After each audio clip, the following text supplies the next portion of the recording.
Assalamualaikum warahmatullahi wabarakatuh. Perkenalkan, nama saya Asharuddin Yusri Anjari, NIM 30701900038 dari kelas Psikologi A Universitas Islam Sultan Agung Semarang.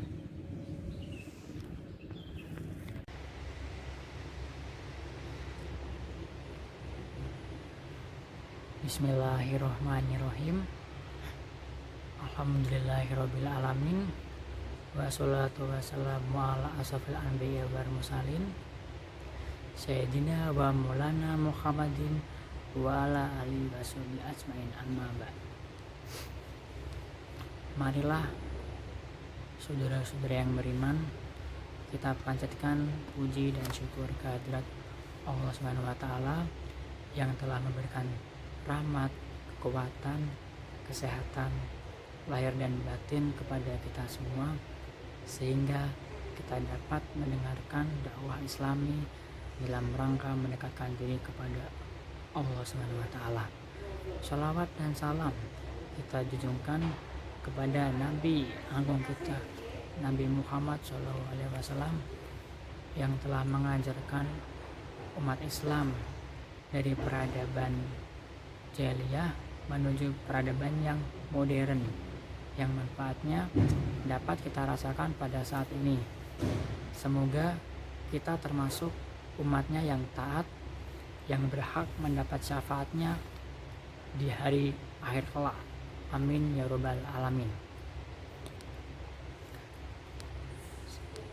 Sebelum kita mengawali kegiatan ini, akan lebih baik kita berkenalan terlebih dahulu, karena dengan mengenal kita bisa menjadi lebih akrab dan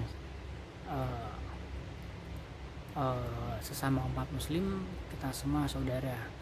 Maka dari itu wajib kita untuk satu sama lain saling mengenal. Benar kata pepatah, tak kenal maka tak sayang. Di sini izinkan saya memperkenalkan diri. Nama saya Asharuddin Yusri Anjari. Saya akan menyampaikan materi video dakwah tentang perkembangan kognitif manusia dalam perspektif Islam dan psikologi. Dengan adanya video dakwah ini, saya berharap dapat memberikan pengetahuan dan memenuhi tugas yang diberikan oleh dosen dalam rangka ujian tengah semester. Langsung saja saudara, kita ke topik pembahasan dakwah ini ya. Saudara-saudara kaum muslimin, kaum muslimah rahimakumullah, berbicara tentang perkembangan manusia. Kita tahu manusia tuh berkembang tuh dari lahir hingga dewasa. Hal itu tidak lepas dari campur tangan Allah Subhanahu wa taala. Manusia adalah makhluk ciptaan Allah yang diciptakan paling sempurna daripada makhluk ciptaan Allah yang lain. Sebagaimana yang difirmankan Allah dalam surat At-Tin ayat 4 yang bunyinya, A'udzu billahi minasyaitonir rajim. Bismillahirrahmanirrahim. Laqad khalaqnal insana fi ahsani taqwim. Yang artinya, sesungguhnya kami telah menciptakan manusia dalam bentuk yang sebaik-baiknya. Jadi Allah itu menciptakan manusia tuh tidak kurang dan tidak lebih. Allah itu menciptakan manusia dalam bentuk yang sebaik-baik mungkin, karena manusia merupakan makhluk yang paling sempurna dari ciptaan makhluk Allah yang lainnya, bahkan dari malaikat sendiri pun. Perkembangan manusia adalah salah satu kebesaran Allah Subhanahu wa taala yang meliputi beberapa aspek dan karakteristik yang masing-masing mempengaruhi satu sama lain. Sebagai umat muslim yang berilmu dan bertakwa, kita harus bersyukur atas apa yang telah Allah berikan kepada kita begitu banyak nikmat Allah yang bisa kita syukuri sampai hari akhir kelak.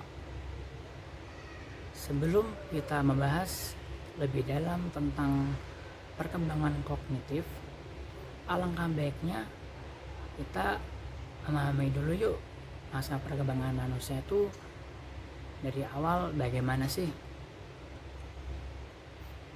Sebagai makhluk ciptaan Allah, manusia mengalami beberapa fase, antara lain 1. Manusia pasti mengalami fase yang dinamakan fase sebelum lahir. Pada fase ini merupakan salah satu tanda-tanda kebesaran Allah yang sangat jelas, yang manusia itu semuanya tahulah. Pasti manusia itu semuanya pernah mengalami fase ini.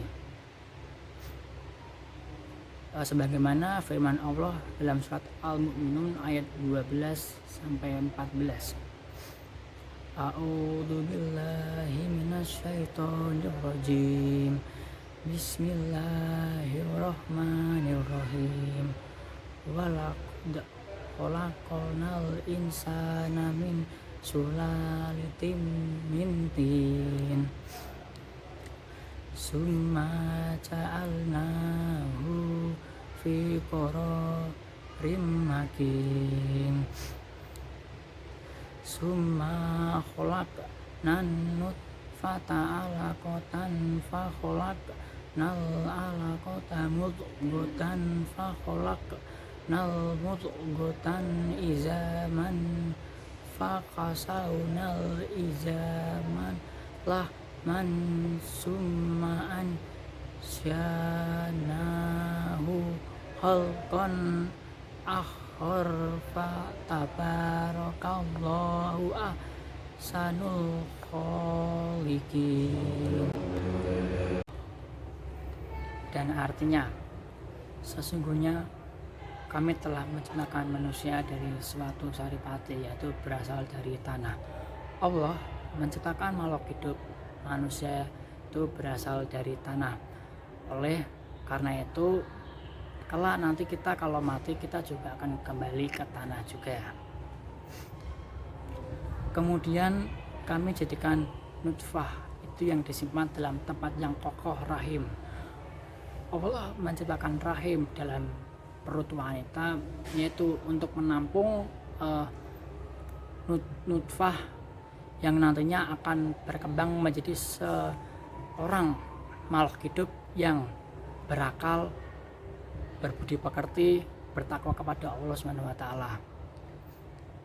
Kemudian air mani itu kami jadikan segumpal darah. Lalu segumpal darah itu kami jadikan segumpal daging.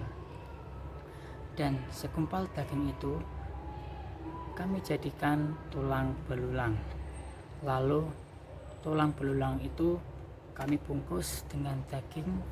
Kemudian kami jadikan dia makhluk yang berbentuk lain. Maka Maha Suci Allah, Pencipta yang paling baik. Quran surat Al-Mu'minun ayat 12 sampai 14. Begitu besar penciptaan Allah kepada makhluk hidup. Dan seharusnya kita sebagai makhluk hidup harus senantiasa selalu bersyukur dan bersyukur.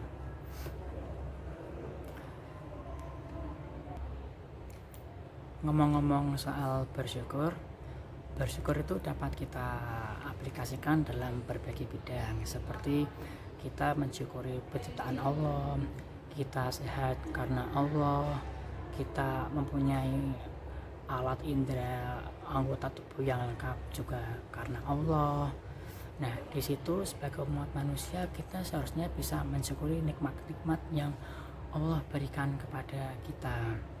Dan juga kita juga bisa menjaga kesehatan menurut yang dituturkan oleh Nabi Muhammad SAW, yaitu salah satu yang saya terapkan dalam kehidupan sehari-hari, yaitu tidak boleh makan dan minum sambil jalan, tidak boleh makan minum sambil berbicara, dan yang pasti itu tidak boleh minum itu sambil berdiri, karena jika kita minum sambil berdiri itu, kalau menurut penelitian kesehatan, minum sambil berdiri itu menyebabkan aliran air langsung menuju ke ginjal. Nah, itu menyebabkan manusia itu mengalami gejala kencing batu. Itu kenapa sekarang kebanyakan masyarakat, masyarakat muda ya tentunya tuh banyak yang mempunyai penyakit riwayat yang buruk, karena yaitu bersyukurnya kepada Allah itu kurang, dan dia juga makan minum dengan sembarangan. Itu yang pernah dituturkan kepada saya dari guru ngaji saya. Lalu dalam segi psikologi, pengaruh sikap dan perilaku dari orang tua juga dapat mempengaruhi kondisi anak dalam kandungan. Jadi kita sebagai orang tua juga harus menjaga kesehatan agar anak-anak kita nantinya kelak bisa menjadi anak-anak yang berkembang dengan baik dan selalu mensyukuri nikmat yang Allah berikan kepada kita. Kita misalkan orang tua harus mengkonsumsi makanan yang sehat ketika hamil ya, itu karena makanan-makanan yang sehat merupakan makanan-makanan yang itu juga bisa membantu perkembangan anak itu dalam kandungan orang tua. Jadi kalau anak keluar dengan selamat, itu juga salah satu kebesaran Allah Subhanahu wa Ta'ala, karena Allah telah memberikan banyak nikmat kepada kita sebagai manusia untuk selalu mengonsumsi barang-barang yang sehat, dan utamanya tuh barang-barang yang halal menurut agama Islam. Nah, insya Allah perkembangan anak dalam janin ibu itu insya Allah akan sehat.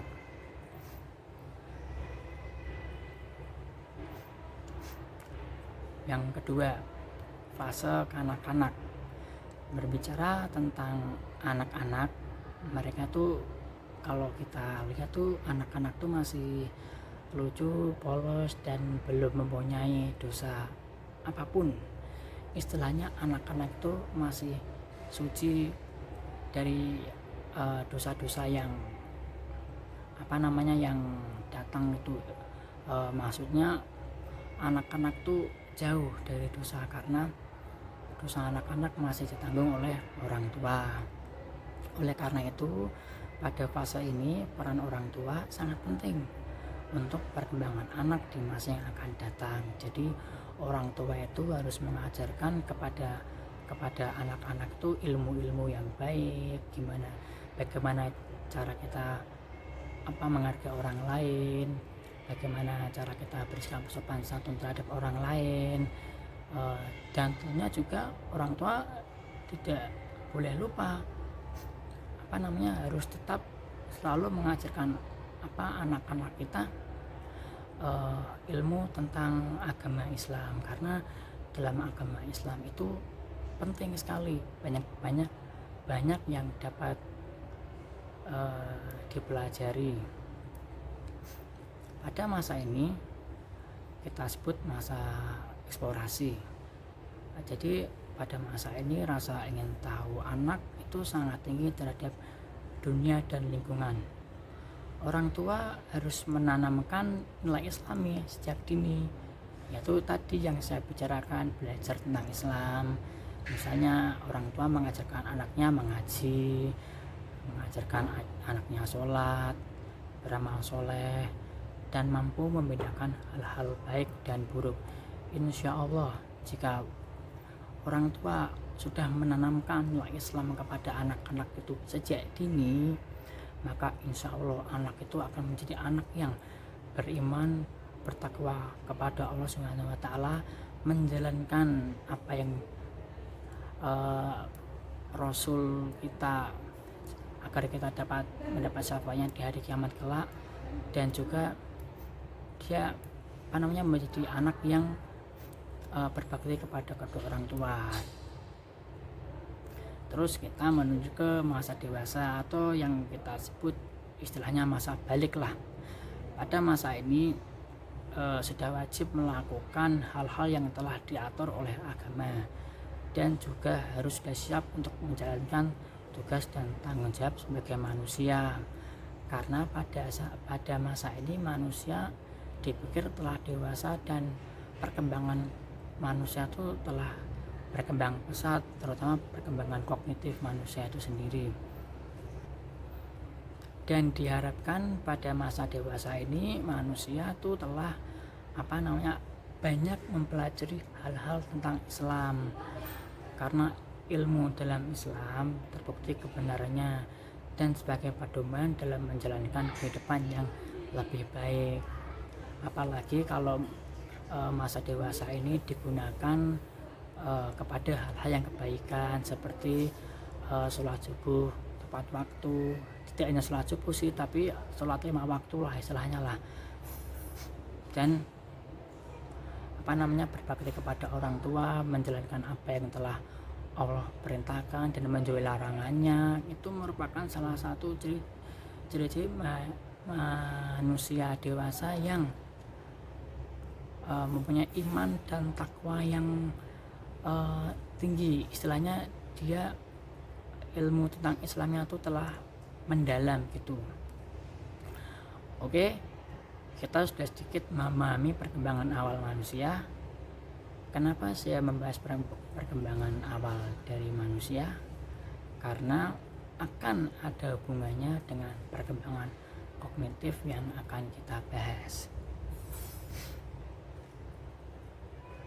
Perkembangan kognitif itu lebih menekankan ke bagaimana proses atau upaya untuk mengoptimalkan kemampuan aspek rasional yang dimiliki oleh manusia. Jadi dalam perkembangan kognitif ini manusia itu mengalami berbagai banyak proses yang harusnya kita harus dapat memahami proses tersebut, dan proses tersebut itu erat kaitannya dengan kebesaran Allah Subhanahu wa taala,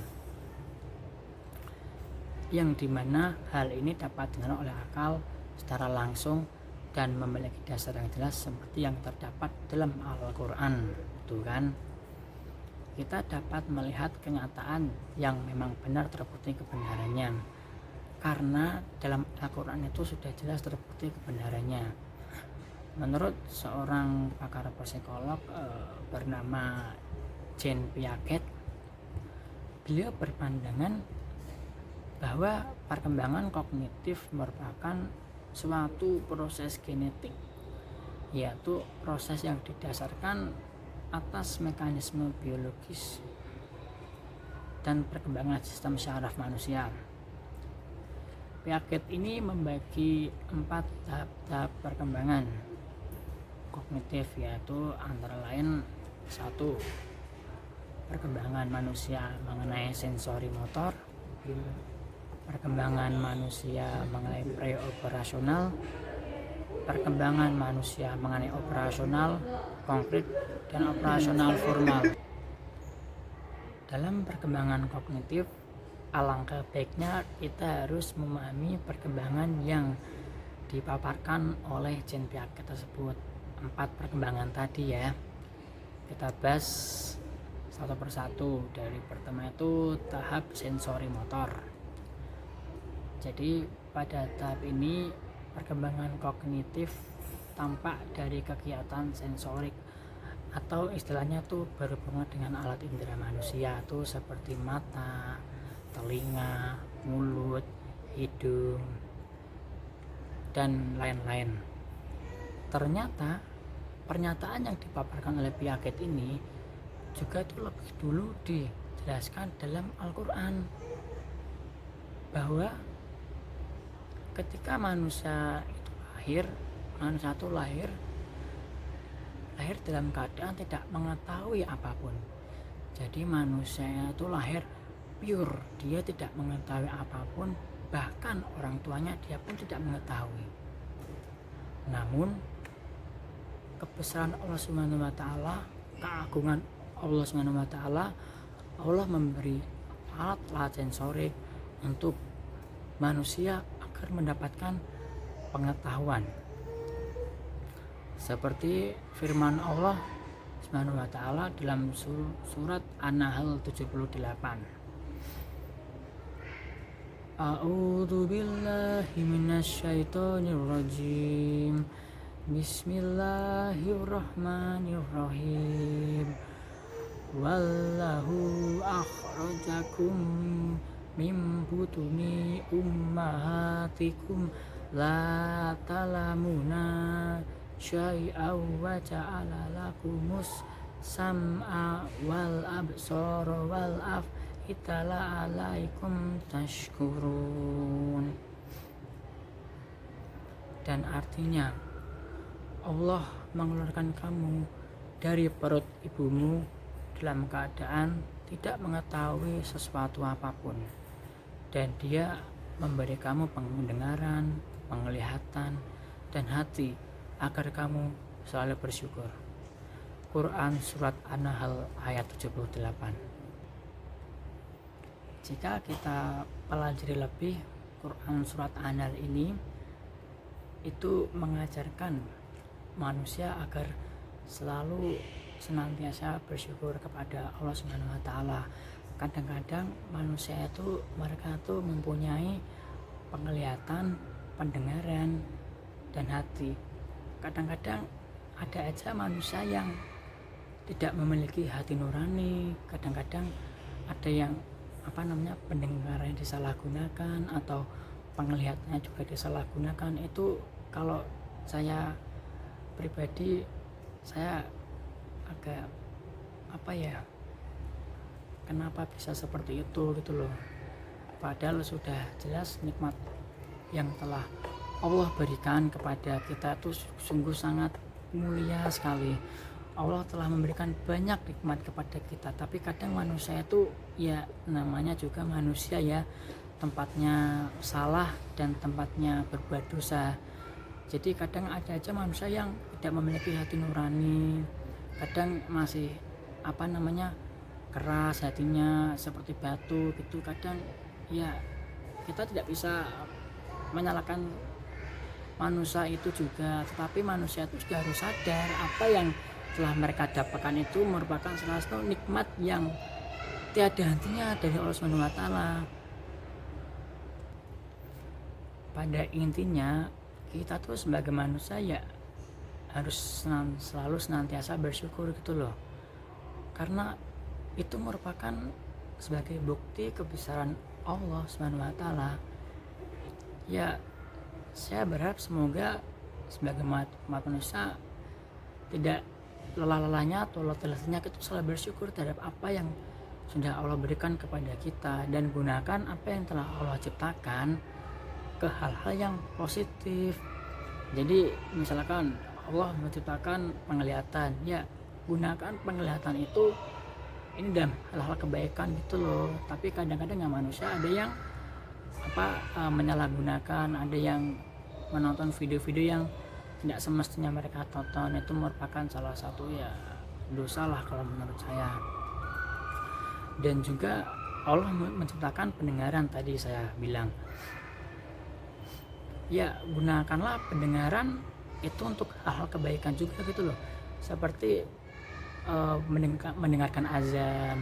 Dalam azan, kalau misalnya ada suara azan gitu kan, kita sebagai umat muslim harus mendengarkan azan dengan seksama gitu loh, untuk meresapi apa makna dari azan tersebut gitu loh. Dan juga mendengarkan ceramah tausiah. Dengan mendengarkan ceramah tausiah ini, jadi ceramah tausiah itu juga bisa sebagai ilmu gitu loh buat manusia. Jadi kita sebagai manusia tuh selayaknya jika ada orang yang sedang ceramah, kita tuh mendengarkan dengan seksama gitu loh, dan kita tuh mengambil pesan moral yang sedang disampaikan dalam sebuah pesan ceramah tersebut gitu. Dan juga mendengarkan orang yang sedang membaca Al-Quran. Nah ini, ketika Al-Quran dibaca orang lain ya, kita diperintahkan untuk mendengarkan. Tentu jika kita diperintahkan, pastinya akan mendapat pahala kan. Nah, para saudara yang beriman tuh saya yakin pasti semua tuh juga ingin mendapat pahala kan, buat buat nanti tabungan di akhirat kelak, ya mendapat pahala dan rahmat. Betul demikian kan? Mulai sekarang kalau saran saya, apabila ada orang yang membaca Al-Quran, alangkah baiknya kita tuh sebagai umat muslim yang beriman, kita harus selalu mendengarkan, kita resapi ayat Al-Quran tersebut. Pasti itu jujur tuh kalau kita resapi dengan sesama itu bisa bikin merinding. Seperti firman Allah Subhanahu wa taala dalam surat Al-A'raf ayat 204 yang berbunyi, A'udzubillahi minasyaitonirrajim. Bismillahirrahmanirrahim. Qur'anu fastami'u lahu wa ansitu la'alaikum turhamun. Yang artinya, dan apabila dibacakan Al-Quran, maka dengarkanlah baik-baik dan perhatikanlah dengan tenang agar kamu mendapat rahmat. Sudah jelas dijelaskan dalam Al-Quran. Nah, sebaiknya kita itu sebagai umat muslim, kalau ada orang yang membaca Al-Quran itu ya kalau bisa kita tuh mendengarkan, karena ini sudah terbukti dituliskan dalam Al-Quran, Quran surat Al-A'raf ayat 204. Saya berharap teman-teman sekalian, setelah kita memahami Quran surat Al-A'raf ayat 204, ya semoga kita bisa lebih saling mengetahui pengetahuan yang kita dapat dari surat ini gitu loh.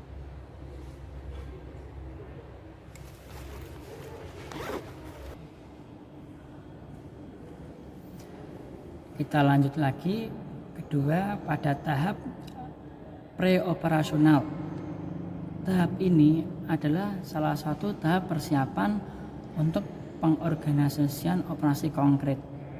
Pada tahap ini pemikiran lebih banyak berdasarkan pada pengalaman konkret daripada pemikiran logis. Jadi pada tahap ini tuh manusia lebih banyak mendapatkan sebuah pengalaman yang dia dapat sejak lahir gitu. Dalam tahap ini mulai mempresentasikan dunia, artinya mulai memiliki penggambaran tentang dunia dengan menggunakan kata-kata, bayangan, dan gambar. Dalam agama Islam, kita sebagai umat Islam harus mengajarkan kepada anak-anak kita atau saudara kita sesama Islam bahwa dunia alam semesta ini adalah ciptaan Allah SWT, yaitu merupakan salah satu kebesarannya. Jadi sebagai orang tua kita harus mengajarkan kepada anak-anak kita, mengenalkan Allah SWT kepada anak-anak kita, ya agar anak-anak kita nantinya bisa lebih dekat dengan Allah SWT.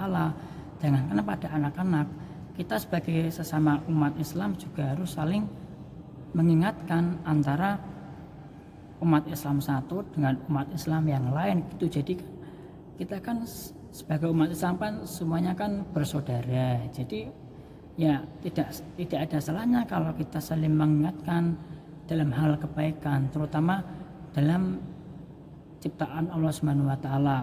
Semua orang tahulah bahwa ciptaan Allah Subhanahu wa taala itu sangat luar biasa.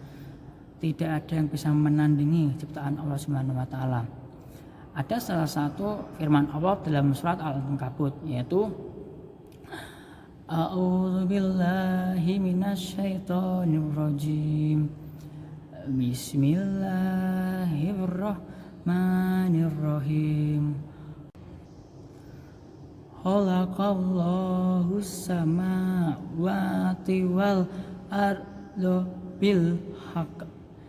Inna fi dzalika laayatan lil mu'minin.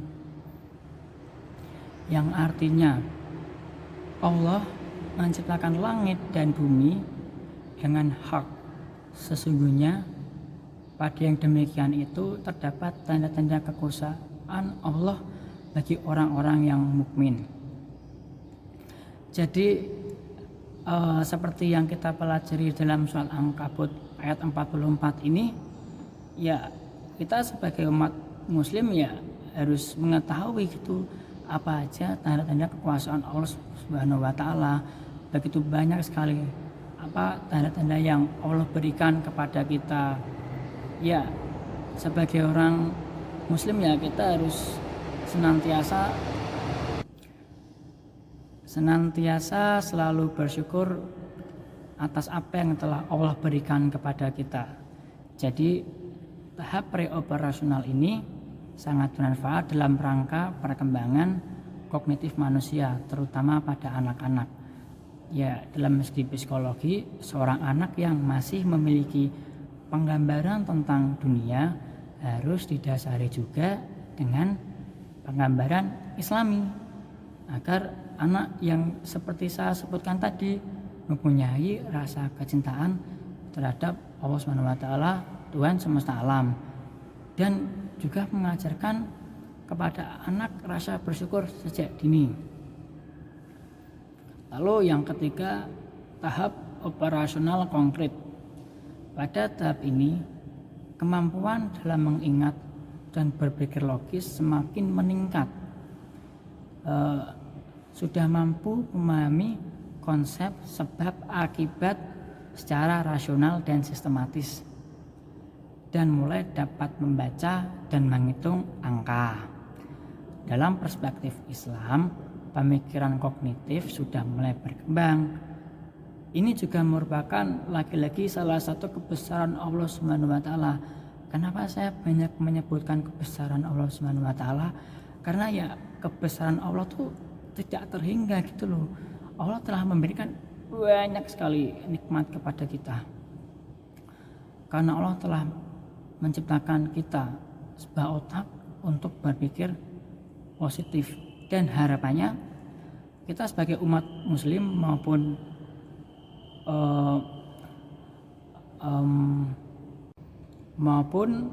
umat Nabi Muhammad SAW, ya kita harus mampu menjalankan perintah Allah Subhanahu wa taala dan bertakwa kepada Allah Subhanahu wa taala tentunya. Dengan kita bertakwa kepada Allah Subhanahu wa taala tuh sebenarnya tuh tidak ada ruginya bagi kita. Justru kita selalu mendapat keberuntungan dan Allah selalu memberikan kita nikmat yang tak terhingga duanya. Yang selanjutnya, tahap operasional formal. Pada tahap ini sudah mampu melakukan penalaran dengan menggunakan hal-hal abstrak dan logika. Kemampuan ini penting karena akan membantu melewati masa peralihan dari masa remaja menuju fase dewasa atau menghadapi dunia yang sebenarnya atau yang nyata. Sebenarnya dalam tahap ini hampir sama dengan operasional konkret, di mana perkembangan kognitif sudah mulai berkembang. Namun pada tahap ini lebih spesifik itu perkembangannya. Misalkan puncak perkembangan manusia terjadi pada usia 17 sampai 35 tahun.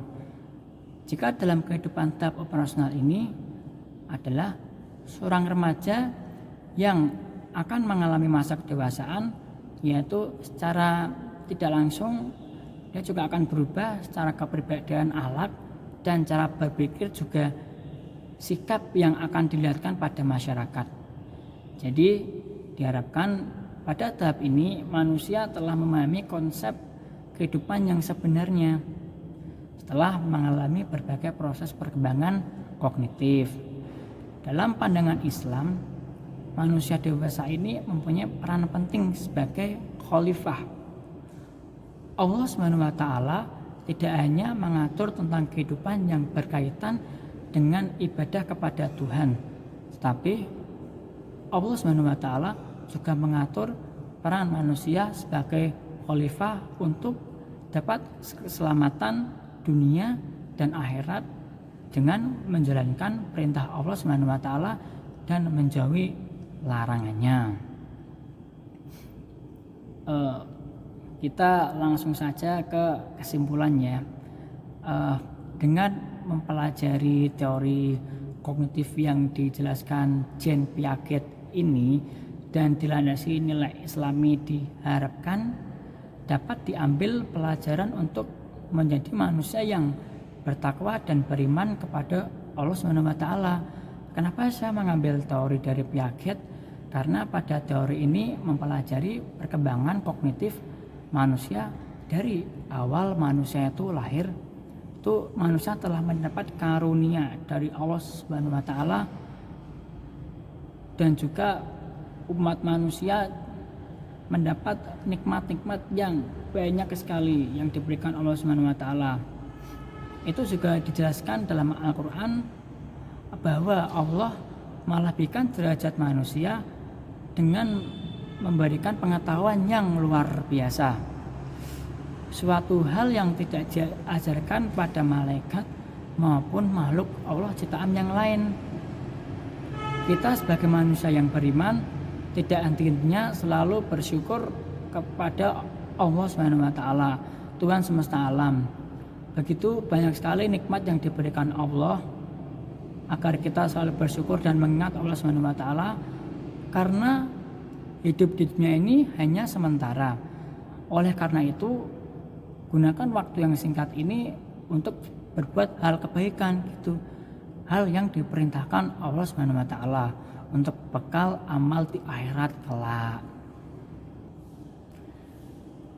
Saudara-saudara kaum muslimin rahimakumullah, tak kerasa kita sudah berada di penghujung acara dakwah ini.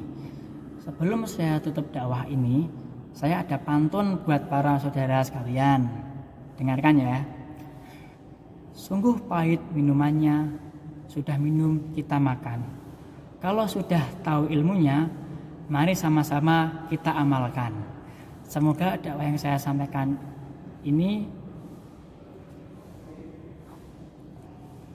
dapat bermanfaat bagi kita semua dan dapat kita aplikasikan dalam kehidupan sehari-hari. Lebih dan kurangnya saya mohon maaf. Yang benar datangnya hanya dari Allah SWT yang maha benar, dan apabila ada salah kata itu datangnya dari saya yang hanya manusia yang tidak luput dari salah, khilaf, dan dosa. Mari kita tutup dakwah ini dengan membaca doa majelis taklim. Bismillahirrahmanirrahim. Subhanakallahumma wa bihamdika asyhadu an la ilaha illa anta astaghfiruka wa atubu ilaik. Artinya, Maha suci Engkau ya Allah, dengan segala puji bagimu aku bersaksi bahwa tiada Tuhan selain Engkau. Aku mohon ampunan dan bertobat padamu. Saya pamit undur diri. Semoga pertemuan kita selalu menjadi pertemuan yang indah dan diridhoi Allah SWT. Assalamualaikum warahmatullahi wabarakatuh.